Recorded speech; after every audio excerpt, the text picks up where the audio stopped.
Basically हम यहाँ पे जो है वो डिफरेंशियल इक्वेशन की जो है वो सॉल्यूशन देखेंगे, सिस्टम ऑफ डिफरेंशियल इक्वेशंस के जो है वो हम सॉल्यूशन फाइंड आउट करेंगे बाय यूजिंग द क्राइटेरिया जो कि क्लास में डिस्कस किया था सर ने।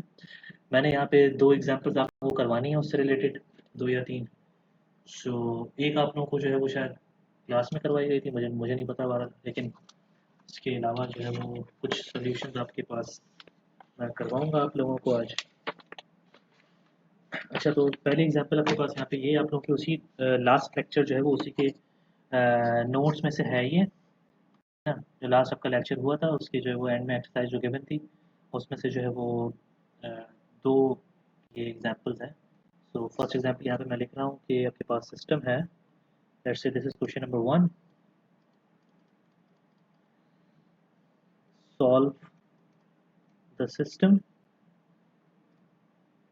और सिस्टम ऑफ डिफरेंशियल इक्वेशन आपके पास गिवन है कि फर्स्ट डिफरेंशियल इक्वेशन आपके पास है y1 dash equals to y1 plus 4y2, और दूसरी आपके पास है y2 dash equals to 2y1 plus 3y2।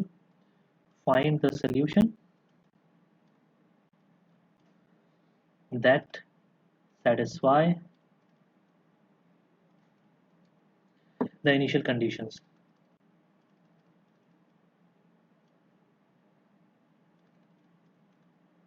अभी जो इनिशियल कंडीशंस आपके पास जो है,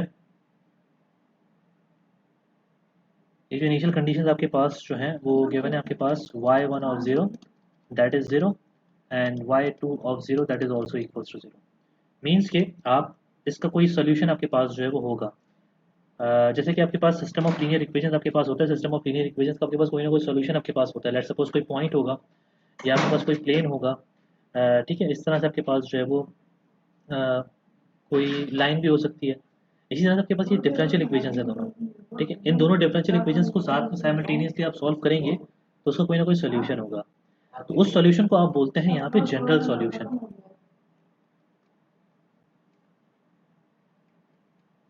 ओके, सो जनरल सॉल्यूशन आपके पास एक सॉल्यूशन आपके पास आ गया। अब जनरल सॉल्यूशन के बाद आपके पास आपको स्पेसिफिक सॉल्यूशन फाइंड आउट करना होता है जो कि आप ये कंडीशंस यूज करके फाइंड आउट कर सकते हो। ठीक है, तो इनिशियल कंडीशन इसलिए होती हैं। अब ये इनिशियल कंडीशंस इसलिए हैं कि आपके पास ये बेसिकली आपको कुछ स्पेसिफिक वैल्यूज दी हुई हैं कि जो फंक्शन आपके पास है वाई वन आपके पास जो सोल्यूशन होगा वो कोई फंक्शन होगा। लेट्स सपोज वाई वन आपके पास कोई फंक्शन है, y one of t is some function. अगर आपके पास सॉल्व करने के बाद y two of t is some other function, तो ये आपके पास टी की जगह जब जीरो सब्सटीट्यूट करेंगे तो आपके पास आउटपुट क्या आना है, उस फंक्शन में जीरो आना है।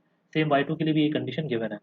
ठीक है, तो जब ये स्टेप आएगा तो उस टाइम पे मैं आपको बताऊंगा कि इसको किस तरह से आप जो है वो रिजॉल्व करेंगे इस इशू को। तो बाय यूजिंग इनिशियल कंडीशंस आप जो है वो इसका स्पेसिफिक सॉल्यूशन फाइंड आउट करना है आपको यहाँ पे। लेकिन आपको पहले जनरल सॉल्यूशन फाइंड आउट करना हो तभी आप स्पेसिफिक सॉल्यूशन फाइंड आउट कर सकते हो। अब इसका सॉल्यूशन आपके पास किस तरह से करना है, इसी सिस्टम को आप पहले जो है वो ऑगमेंटेड मैट्रिक्स की फॉर्म में आप लिख लें। ठीक है, ऑगमेंटेड मैट्रिक्स की फॉर्म में आप इस सिस्टम को पहले जो है वो लिख लें। उससे क्या होगा आपके पास कि भाई ये सिस्टम कुछ इस तरह से बन जाएगा कि अगर आप लिखें इसको y1 dash y2 dash that is equals to coefficient matrix. अब देखिए यहाँ पे आपके पास कोएफिशिएंट आपके पास यहाँ पे क्या है, 1 4 2 3। यहाँ पे आपने डायरेक्टली लिख दिया 1 4 2 एंड 3, और यहाँ पे आपके पास आ जाएगा y1 एंड y2। तो ये आपके पास आपने इसको मैट्रिक्स रिप्रेजेंटेशन में जो है वो लिख दिया है लीनियर इक्वेशंस को, जो कि इक्विवेलेंट के पास उस इक्वेशंस के बराबर ही है। अब हमारे पास ये जो मैट्रिक्स है ए, ठीक है ना, इसको आप मार्क कर लें। Let's suppose this is the matrix A. अब इस मैट्रिक्स का आपको करना क्या है, इस मैट्रिक्स के आपको आइगन वैल्यूज और आइगन वेक्टर्स फाइंड आउट करने हैं। मींस के इस मैट्रिक्स की पहले आपको डायगोनलाइजेशन करनी है। ठीक है, इसकी आप क्या करेंगे, इस मैट्रिक्स को डायगोनलाइजेशन करेंगे।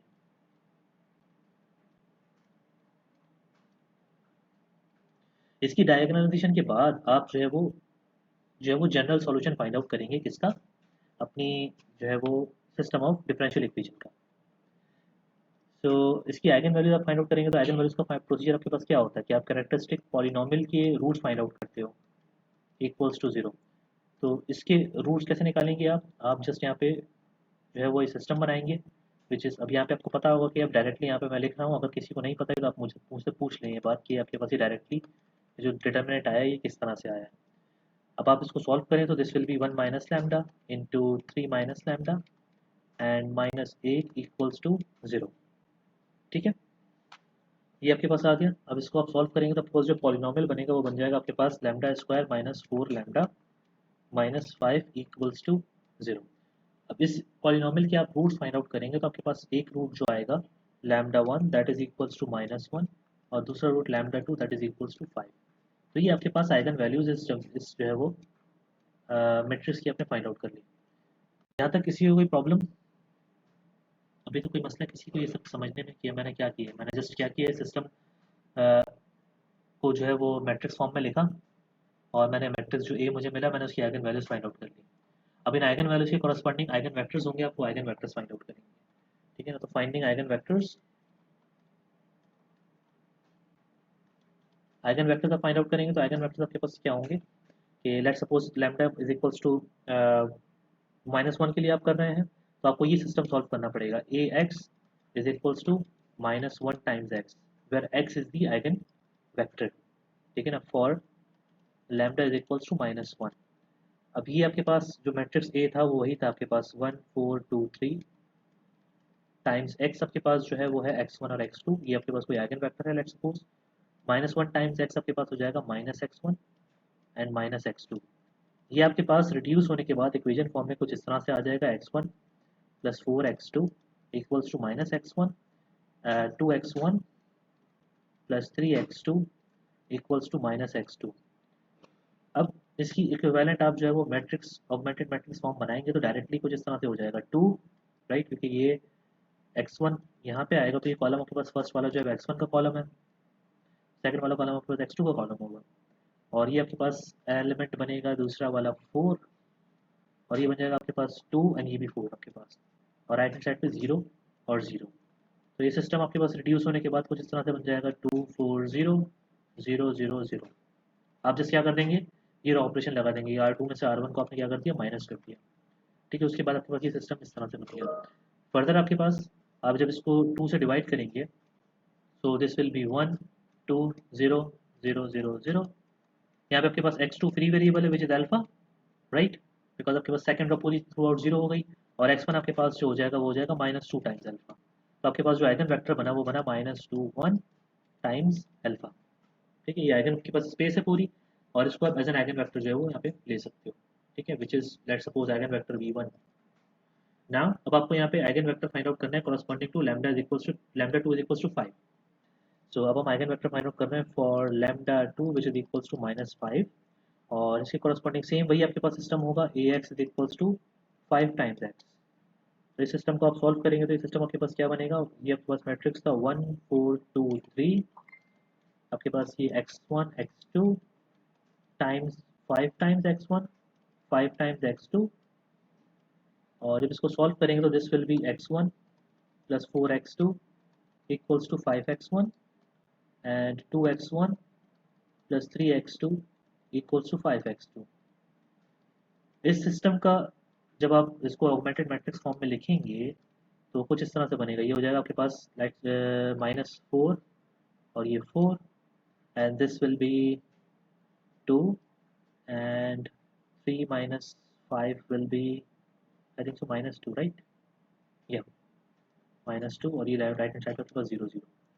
अब दोनों रोज को पहले आप सिंप्लीफाई कर लें कि आपके पास ये हो जाएगा -1 1 0। जब 4 से डिवाइड कर देंगे आपके पास मैं कर रहा हूँ R1 को डिवाइडेड बाय 4 और R2 को डिवाइडेड बाय 2। ये दो ऑपरेशन एक साथ यहाँ पे हो गई। यहाँ पे हो जाएगा 1 -1 एंड 0। आप क्या कर देंगे, इसको ऐड कर देंगे R1 R2 plus R1। So this will be -1 1 0 0 0 0। ये आपके पास x2 यहाँ पे फ्री वेरिएबल है which is alpha and x1 आपके पास क्या हो जाएगा तो -x1। तो x1 आपके पास हो जाएगा वो भी आपके पास अल्फा हो जाएगा, राइट, बिकॉज ये इक्वेशन आपके पास कुछ इस तरह से हो जाएगी -x1 equals to minus alpha. So this will be x1 equals to alpha. तो यहाँ पे आपके पास जो आइगन वेक्टर आ जाएगा वो 1 1 टाइम्स अल्फा। ये आपके पास आइगन वेक्टर आ गया corresponding to lambda is equals to 5। अब ये जो मैट्रिक्स आपके पास A है, ठीक है, मैट्रिक्स P आपके पास क्या बना, मैट्रिक्स D आपके पास क्या बना। D मैट्रिक्स आपके पास कुछ नहीं है, आपके पास वो है माइनस सॉरी 1 -1 एंड 5 नो, ये 5 थी ना आइगन वैल्यू। शुक्र है मैंने मिस्टेक नहीं की। ये आइगन वैल्यू 5 है, मैंने 5 के लिए सॉल्व किया, बचत हो गई। मैं इस तरह की मिस्टेक्स काफ़ी करता रहता हूँ मैं। अच्छा, सो आइगन वैल्यू आपके पास थी -1 एंड 5। So this is -1 0 0 5। अब -1 के कॉरस्पॉन्डिंग जो वेक्टर था वो क्या था, -2 एंड 1। सो ये रहा -2 एंड 1। तो यहाँ पे आप जो है वो ठूस दोगे -2 1, और दूसरा वेक्टर आपके पास है कॉरस्पॉन्डिंग टू 5 विच इज़ 1 1। अब आप p का जो है वो इन्वर्स भी फाइंड आउट कर लें, ठीक है ना। क्योंकि ए डायगोनलाइजेबल का मतलब क्या होता है कि there exist a matrix diagonal matrix D and invertible matrix P such that A can be written as the product of these three matrix P D P inverse. अच्छा, इसी इक्वेशन को अगर आप थोड़ा सा देखें इस तरह से कि अगर आप अब इसमें जो वो क्या करते हैं, पी इन्वर्टेबल मैट्रिक्स है, तो अब अगर आप पी इनवर्स से मल्टीप्लाई करें दोनों साइड पे तो ये इस तरह से हो जाएगा, P inverse A is equals to P inverse P D P inverse. ये वाली सबके पास चीज़ जो बन जाएगी, P inverse times P identity हो जाएगा। So this can be written as P inverse A is equals to identity times D P inverse, right. So this will be P inverse A is equals to D P inverse. अब आप यहाँ पे क्या कर सकते हैं, right multiplication में कर सकता हूँ मैट्रिक्स पी से। अगर मैं करूँ इस तरह से ए पी, तो दोनों साइड पे मैट्रिक्स पी मुझे अप्लाई करना पड़ेगा, this is D P inverse और पी। तो ये आपके पास अगेन क्या हो जाएगा, identity. So P inverse A P that is equals to D diagonal matrix।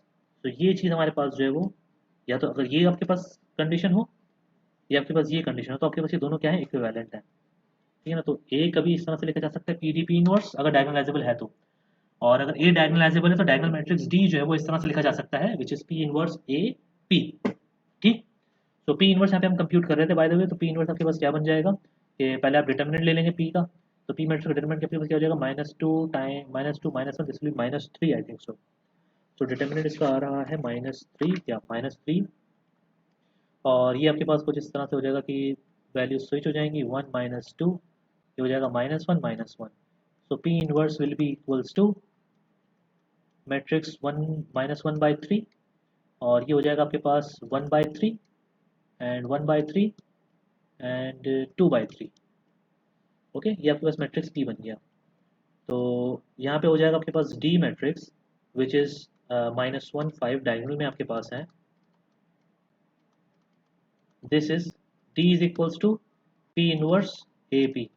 What is P inverse, P inverse आपके पास ये मैट्रिक्स है विच इज -1/3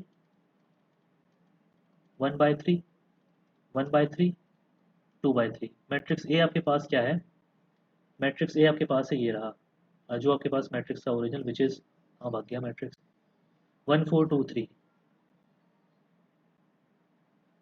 1 4 2 3। पी मैट्रिक्स आपके पास क्या है, पी मैट्रिक्स भाई ये रहा आपके पास विच इज 2 1 -2 1 1 1 -2 1 1 1। ये तो ये चीज़ आपके पास होल्ड करेगी, ठीक है, आप चेक कर सकते हैं। हमें हमने जो ये चीज़ की है, हमने ये किया क्यों है भाई, हमने ये किया इसलिए है कि हमें जो है वो सिस्टम ऑफ डिफरेंशियल इक्वेशन को सॉल्व करना है। तो उसके लिए हमें यहाँ पे पहले जनरल सॉल्यूशन फाइंड आउट करना है। तो जनरल सॉल्यूशन आपके पास फाइंड आउट करने के लिए आपके पास ये जो है वो अनकपल्ड सिस्टम आपको जो है वो करना पड़ता है। तो किस तरह से करते हैं, थ्योरेटिकल नोट्स अगर आप अपने देखेंगे तो उसमें इस तरह की कुछ इक्वेशंस लिखी हुई हैं। फर्स्ट आपके पास इक्वेशन कौन सी लिखी हुई थी भाई, ये लिखी हुई थी y is equals to P u, where y आपके पास जो है वो क्या है, y1 y2, y आपके पास ये वाला वेक्टर है, ठीक है। u आपके पास कौन सा वेक्टर है भाई, u आपके पास वेक्टर है ये वाला u1 एंड u2, ठीक है।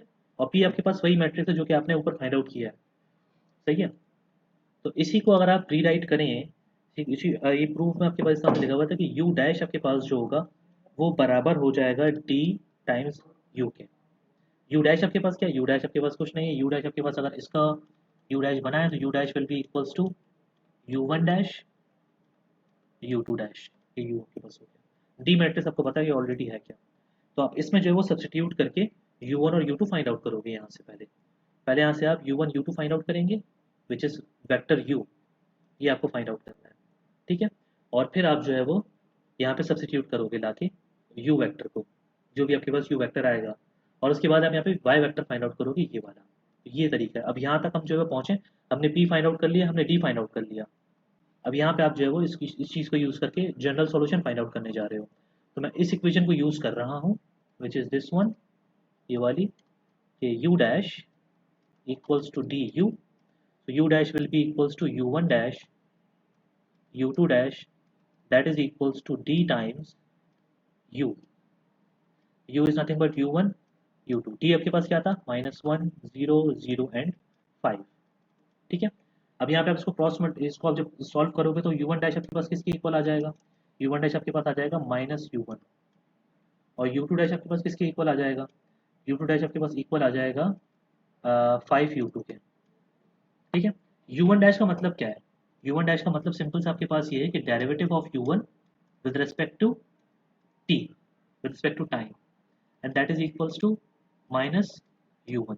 और इसका आपके पास जो है वो derivative of u2 with respect to time, that is 5u2, this is u2, sorry this is u2। इसको आप थोड़ा सा सिंप्लीफाई अगर करें इस कंडीशन को, फर्स्ट वाली कंडीशन को आप अगर सिंप्लीफाई थोड़ा सा करेंगे, सो this will B D you one divided by you one. Variable separable आपके पास बेसिकली जो है वो एक टाइप होती है डिफरेंशियल इक्वेशन में, जिसमें आप क्या करते हो कि जो सेम वेरिएबल्स होते हैं उनको एक साइड पे आप जो है वो लिख लेते हैं इस तरफ, and this will be equal to -1 times d t. ये हो गया। अब जब इसको आप इंटीग्रेट करेंगे बोथ साइड्स, तो this will be u one equals to c one constant of जो इंटीग्रल आपके पास होता है c1 e to the power -t। ये इस तरह से आपके पास जो है वो आ जाएगा। ठीक है, ये आपके पास u1 आ गया। सेम आपके पास जब u2 फाइंड आउट करोगे इस कंडीशन को यूज करके, so u2 will be equals to c2 times e to the power 5t। तो ये आपके पास u1 और u2 आपके पास जो आए हैं, ये दो फंक्शन हैं आपके पास, जो कि आप यहाँ पे सब्स्टिट्यूट करोगे तो वेक्टर आपके पास क्या बना, ये वाला वेक्टर u1 u2 जो बना आपके पास, ये बन गया भाई equals to c1 e to the power -t and c2 e to the power 5t, that is your vector. ठीक है। हमें फाइंड आउट क्या करना है, डिफरेंशियल इक्वेशन का सॉल्यूशन। तो हम ये u यहाँ पे सब्स्टिट्यूट करेंगे, और डिफरेंशियल इक्वेशन का सॉल्यूशन आपके पास क्या होगा, ये होगा y1 और y2, राइट। तो यहाँ पे आपके पास y is equals to P u वाली आप चीज़ यूज करेंगे, which is now using y is equals to pu, and that will be equals to y1 y2 equals to what is p, p आपके पास जो है वो ये रहा -2 1 1 1, this is -2 1 1 1 times vector u1 और u2। u1 आपके पास जो था वो किसके इक्वल है भाई, ये रहा u1 u2 वेक्टर। ठीक है ना, ये वाला वेक्टर प्लस u वेक्टर आ गया ये। तो इसको आप लिख देंगे c1 e to the power -t and c2 e to the power 5t। Now अब इसको आप सॉल्व कर लें, तो यहाँ से y1 आपके पास क्या आ जाएगा, y1 आपके पास इक्वल आ जाएगा -2 times c1 e to the power -t plus c2 e to the power 5t।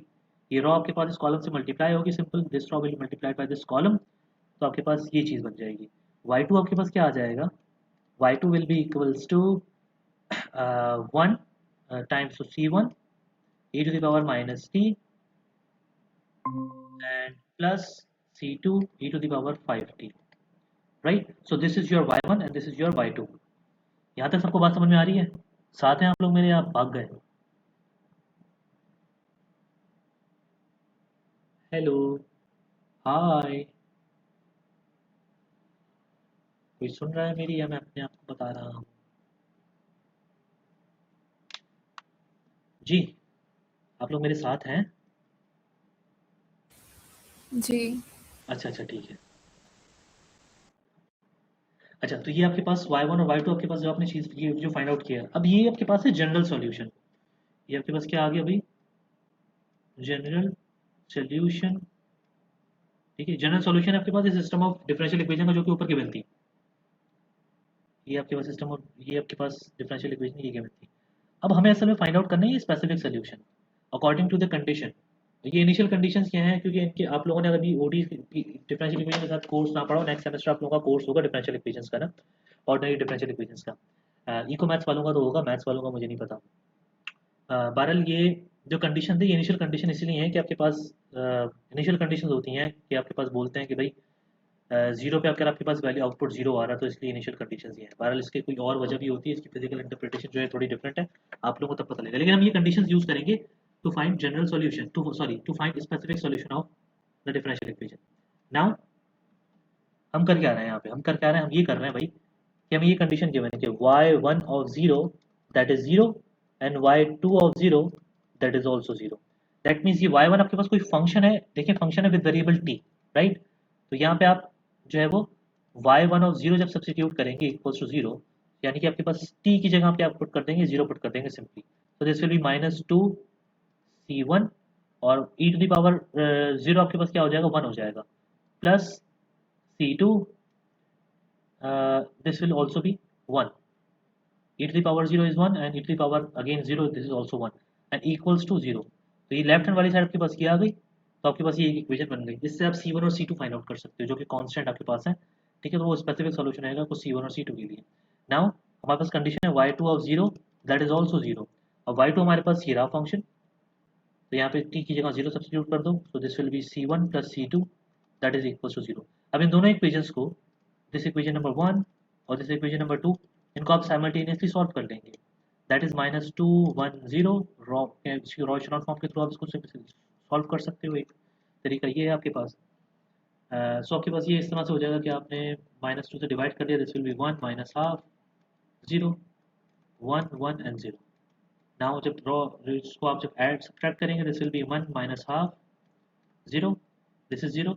Subtract करने का मतलब ये है कि वन प्लस हाफ हो जाएगा, this will B three by two and zero.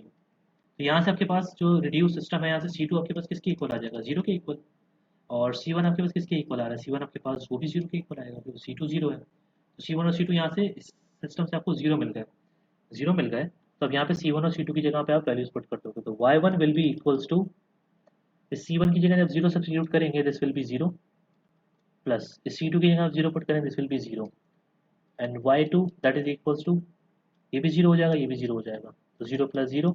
तो आपके पास जो स्पेसिफिक सोल्यूशन है वो आपके पास फंक्शंस हैं, zero functions, y1 of t that is zero and y2 of t that is zero. This is your solution according to initial conditions जो कि गिवन थी। ओके, आईसी मतलब इनिशियल कंडीशंस जो भी आपके पास ऊपर गिवन थी, वो की जो कि ये गिवन थी यहाँ पर, ठीक है। अब नेक्स्ट एग्जांपल है, उसमें आपके पास इनिशियल कंडीशंस थोड़ी सी डिफरेंट है, मतलब वो इनिशियल कंडीशंस नहीं है, वो आपके पास डेरिवेटिव पे जो है वो कुछ आपके पास कंडीशन गिवन की है कि डेरिवेटिव पे जो है वो कंडीशन गिवन है,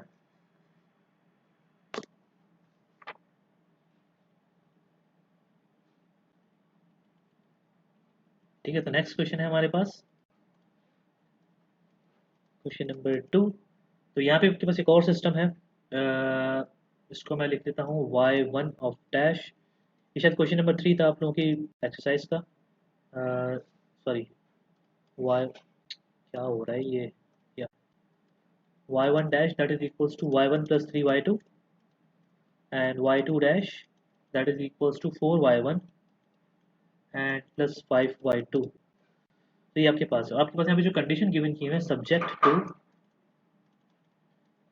subject to the first one is y1 of 0 that is equals to 2 and y2 of 0 sorry y dash 2, y dash 2 मतलब कि डेरिवेटिव पे जब आप वैल्यू जीरो सब्स्टिट्यूट करोगे तो आपके पास आउटपुट क्या आना है, वन आना है, ये ठीक है ना। तो सेम आपके पास वही प्रोसीजर है कि आप क्या करोगे, आपने जो है वो मैट्रिक्स बनाया है इस तरह से ए कि Y one dash Y two dash that is equals to matrix A times Y one Y two, या मैट्रिक्स ए आपके पास जो होगा वो क्या होगा, one and three four and five, this is your A matrix.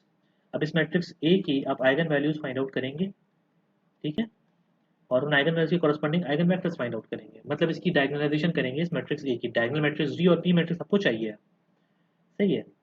तो इसके आइगन वैल्यूज जो आएंगी मैं डायरेक्टली यहाँ पे लिख रहा हूँ, मैं दोबारा सॉल्व नहीं कर रहा। आइगन वैल्यूज की एक आएगी lambda equals to minus one और लैम्डा इक्वल्स टू सेवन, ये आप लोग चेक कर लीजिएगा कि सिस्टम की आइगन वैल्यूज यही आएंगी। आइगन वैल्यूज के कॉरस्पॉन्डिंग आपके पास जो आइगन वेक्टर्स आएंगे, these are the eigen values, आपके पास जो आइगन वेक्टर्स आएंगे आइगन वेक्टर आपके पास भी कुछ यही बनेंगे कि लैम्डा इज इक्वल्स टू -1 के लिए जो आइगन वेक्टर होगा वो क्या आपके पास आ रहा है,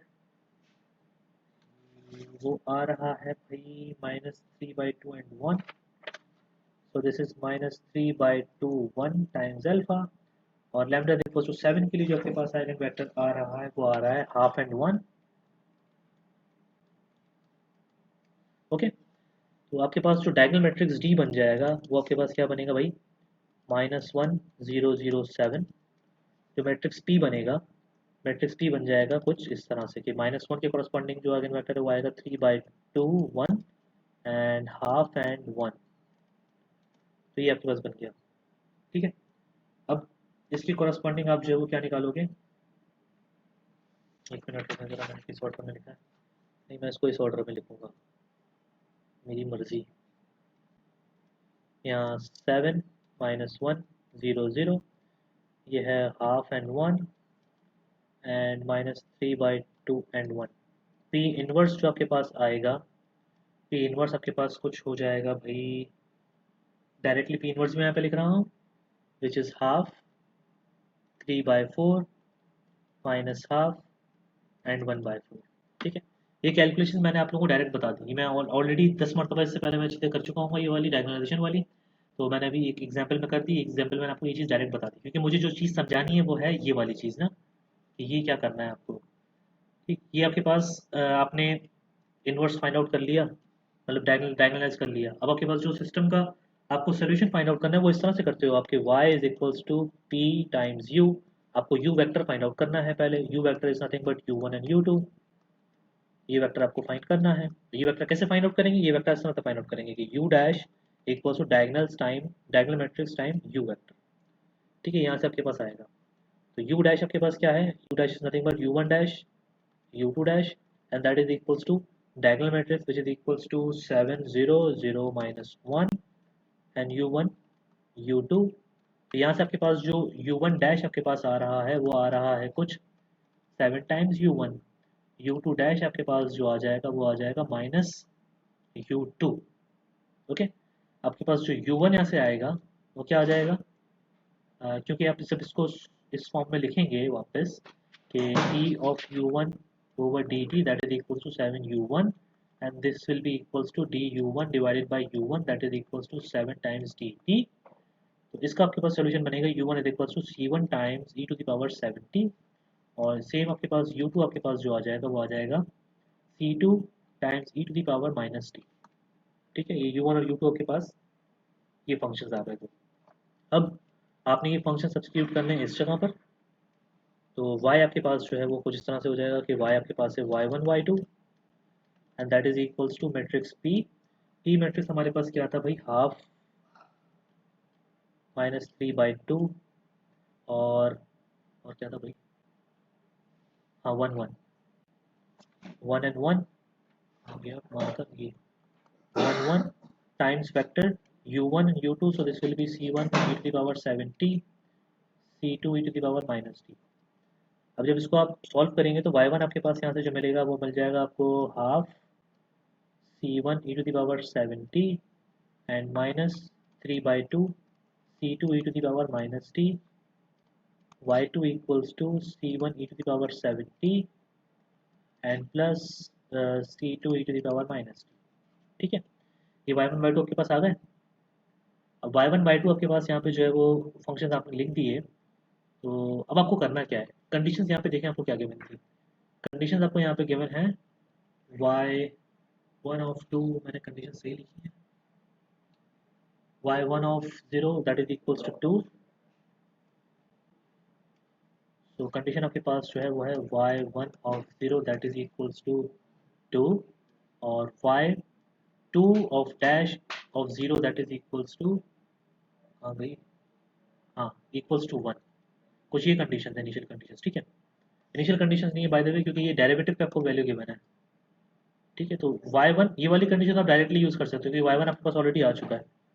तो क्या बन जाएगी आपके पास, फर्स्ट कंडीशन यूज करेंगे तो हम ये वाली कंडीशन यूज कर रहे हैं equals to 2, so this will imply, ये आपके पास हो जाएगा कुछ इस तरह से कि लेफ्ट साइड पे जब t की जगह 0 सब्स्टिट्यूट करेंगे this will be ½ c1 -3/2 C2 equals to 2। ये इक्वेशन आपके पास बन गई 1। इक्वेशन नंबर 2 में आपको y2 का डेरिवेटिव फाइंड आउट करना पड़ेगा। तो पहले आप यहाँ पे फाइंड आउट करेंगे, हम ये कंडीशन अगर यूज़ करेंगे y2 dash of 0 that is equals to 1, तो पहले हमें जो है वो इसका डेरिवेटिव कंप्यूट करना है। मतलब हमें फाइंड आउट करना है y2 डैश। y2 डैश आपके पास क्या होगा, इसको डिफरेंशिएट कर दें। ये C1 आपके पास बाहर आ जाएगा, इसका डेरिवेटिव क्या बन जाएगा आपके पास 7 times C1 e to the power 70 and minus C2 e to the power minus t. ठीक है, ये डेरिवेटिव आपके पास बन गया इसका। किसी को ये बात समझ में नहीं आई तो मुझसे पूछ लें। ये समझ में आ गया आपको?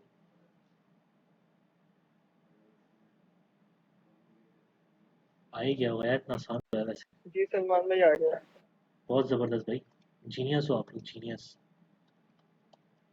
तो y2 ऑफ डैश आपके पास ये चीज़ है, आप यहाँ पे जीरो सब्स्टिट्यूट कर दोगे अब t की जगह पे, तो this will be 7 times C1 and minus C2 equals to 1। अब यहाँ से आपके पास जो सिस्टम बनेगा उससे आप C1 और C2 की वैल्यू फाइंड आउट करेंगे। This will B equation number 2। Now अब यहाँ से आप सिस्टम सॉल्व कर रहे हैं, विच इज़ हाफ माइनस 3/2। यहाँ पे 2 है, ये आपके पास है 7, ये -1 और ये 1। तो इस सिस्टम को सॉल्व करने के बाद आपको निकालनी है C1 और C2 की वैल्यूज़। मैं सॉल्व नहीं कर रहा, अगेन बहुत सिंपल है सॉल्व करना है इसको। आप पहले क्या कर देंगे भाई, इसको यूनिट बना लें, 1 बना लें, तो आप क्या कर देंगे, मैं रॉ ऑपरेशन बताया था कि R1 को आप मल्टीप्लाई कर देंगे 2 से, तो ये हो जाएगा 1 -3 4, ये 7, ये -1 और ये 1। ठीक है भाई, ये आपके पास बन गई। अब आप रॉ ऑपरेशन कौन सी यूज़ करेंगे भाई, R2 subtracted R 7 times R1। ये रॉ ऑपरेशन आप यूज़ करेंगे तो ये वाला एलिमेंट 0 बन जाएगा। ठीक है भाई, तो ये इस तरह से करना है, बहुत सिंपल ये चीज़ ये वैसे। तो आपके पास यहाँ जो C1 और C2 की वैल्यूज़ आ रही हैं वो आ रही हैं कुछ भाई ये, कि C1 आपके पास जो है वो है अपना अपना अपना -1/20, ये वेरीफाई भी कर लीजिएगा आप। और C2 आपके पास जो है वो आ रहा है -27/20।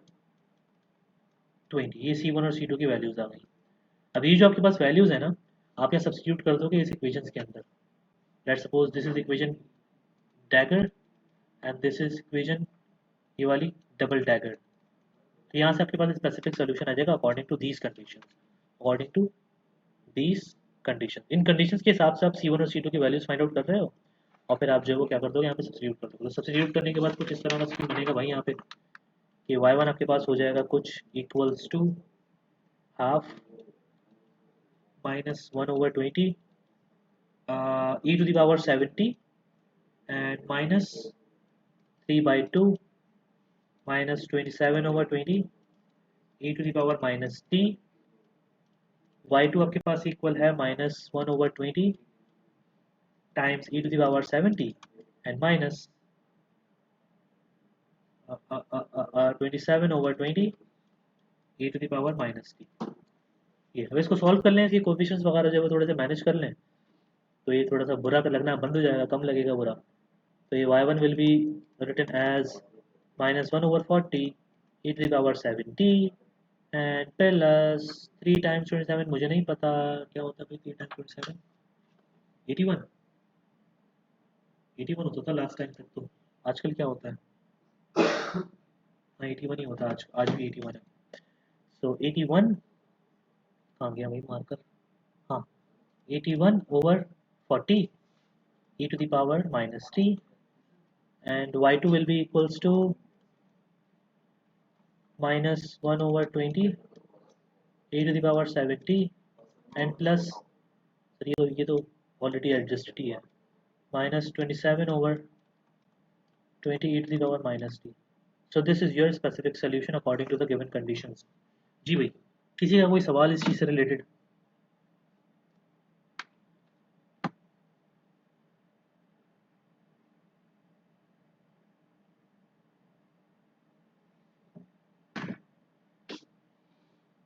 Hello, any question? नहीं सलमान भाई सब कुछ क्लियर है। क्या बात है यार। आप लोगों की कोई क्वेरीज? इस क्वेश्चन में मोर देन 2 वेरिएबल्स आ सकते हैं? मोर देन 2 वेरिएबल्स मतलब? मतलब y1 y2 y3। जी बिल्कुल आ सकते हैं, वो डिपेंड करता है आपको डिफरेंशियल इक्वेशंस कितने गिवन है। अभी मैं आपको एक एग्जांपल बता देता हूँ। मुझे एक सेकंड दें, मैं आपको जो है वो एक एग्जांपल निकाल के बताता हूँ। जस्ट मतलब 2 मिनट दें, एक सेकंड नहीं।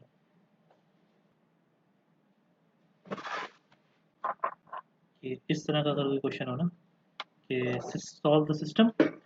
अब देखिए यहाँ पे आपके पास 3 डिफरेंशियल इक्वेशन है। अब 3 डिफरेंशियल इक्वेशन आपके पास यहाँ पे हैं, तो इनका जो सॉल्यूशन होगा वो जाहिर सी बात है कोई एक फंक्शन नहीं होगा ना, वो 3 होंगे। मतलब कि y1 y2 नहीं होंगे सिर्फ, y3 भी यहाँ पे होगा कोई ना कोई। तो आपके पास जब आप उसको सॉल्व करेंगे तो प्रोसीजर तकरीबन सेम वही है। प्रोसीजर वाइज अगर आप देखें तो मैट्रिक्स ए यहाँ से जो बनेगा वो क्या बनेगा डायरेक्टली आप बता सकते हैं। यहाँ पे y2 की कोएफिशिएंट नहीं है तो वो 0 हो जाएगा, 0 टाइम्स y2, तो दिस विल बी 4 0 एंड 1 -2 1 0, और ये हो जाएगा -2 0 एंड 1।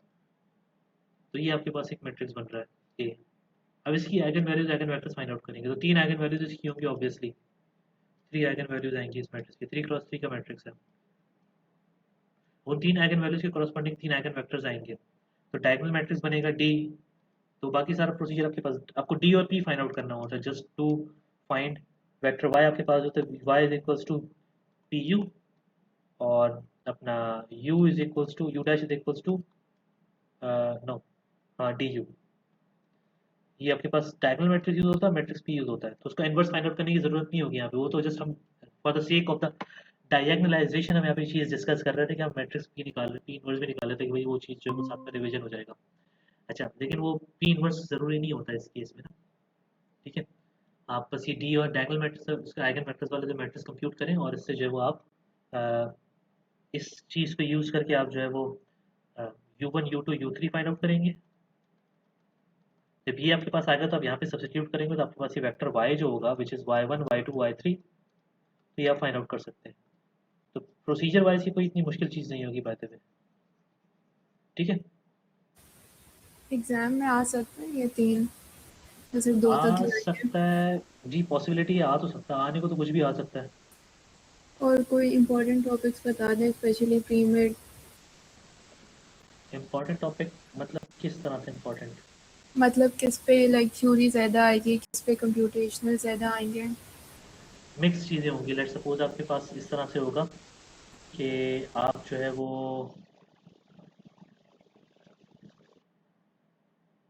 इसको इस तरह से लें कि 60-40% का वो कर लें आप, 60-40 या 50-50। कंप्यूटेशनल क्वेश्चन भी होंगे लेकिन थ्योरेटिकल क्वेश्चन भी होंगे, 50-50 का आपके पास जो मार्जिन हो सकता है। ठीक है, प्री में का कुछ बता दें, इम्पोर्टेंट किस पे फोकस करें? प्री में आपके पास देखें कुछ चीज़ें आपके पास जो है वो डायरेक्ट इनडायरेक्टली टेस्ट हो जाएंगी। आपको मैं बताता हूँ, फॉर एग्जांपल रॉ एशेलॉन फॉर्म वाले टॉपिक्स हो गए, या आपके पास लीनियरली डिपेंडेंट फैमिली। आपके पास जो सिस्टम ऑफ लीनियर इक्वेशंस वाली जो चीज़ें वो तो डायरेक्टली आपसे टेस्ट हो ही जाएंगी ना। जब सबसे पहला टॉपिक आपके पास था लीनियर अलजेब्रा का, ठीक है, उसके बाद वाले आपके पास जो टॉपिक्स होंगे वो एज सच कोई इतने ज़्यादा रिगर के साथ नहीं आएंगे एग्जाम के अंदर, लेकिन वो आ सकते हैं। लेकिन मोस्ट ऑफ द टाइम आपके पास यही है कि at the end of the day आपको तैयारी जो करनी है मोस्टली मोस्टली, ठीक है, आपको करनी वही है कि जो टॉपिक्स हैं फाइनल मतलब मिड टर्म के बाद वाले, फ्रॉम द लीनियर ट्रांसफॉर्मेशंस, क्योंकि वो मिड टर्म में नहीं आई थी, तो वहाँ से लेके आपके पास बिल्कुल एंड तक जो सिलेबस है वो सारा जो है वो इंक्लूडेड है। ठीक है, और मिड टर्म वाले आपके पास अगर जो क्वेश्चंस होंगे भी तो वो इस तरह से हो सकते हैं कि वो कोई आपके पास थ्योरेटिकल एक क्वेश्चन आ जाए, मतलब ऐसे टाइप के क्वेश्चन आ जाए कि इसमें आपको टॉपिक समझाना हो कोई।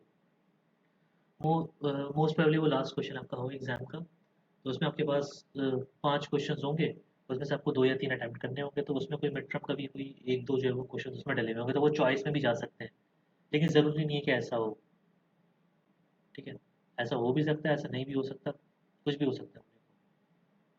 लेकिन आपको मेरी सजेशन ये है कि आप फाइनल वाले जो टॉपिक्स हैं ना वो ज़्यादा अच्छी तरह से प्रिपेयर करें। ठीक है, तो मोस्टली आपके पास जो है वो 80% पेपर तो उसी में से होगा, और आपको करना भी अटैम्प्ट 80% ही है। ठीक है, बाकी हो जाता है कभी इस तरह से कि सर में 15 या 20% की स्केलिंग कर देते हैं फाइनल्स के अंदर।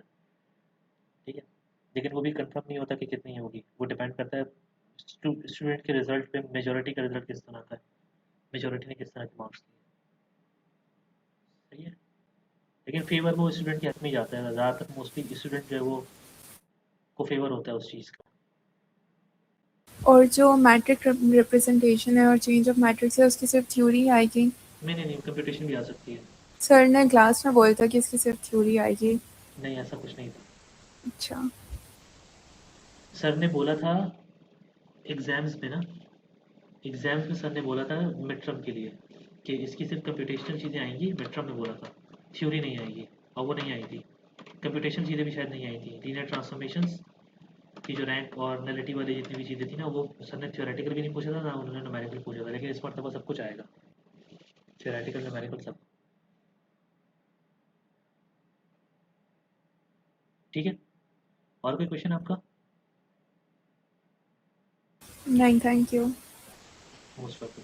तो अगर आप लोगों को कोई क्वेश्चन नहीं है तो इस सेशन को हम यहाँ पे करते हैं एंड।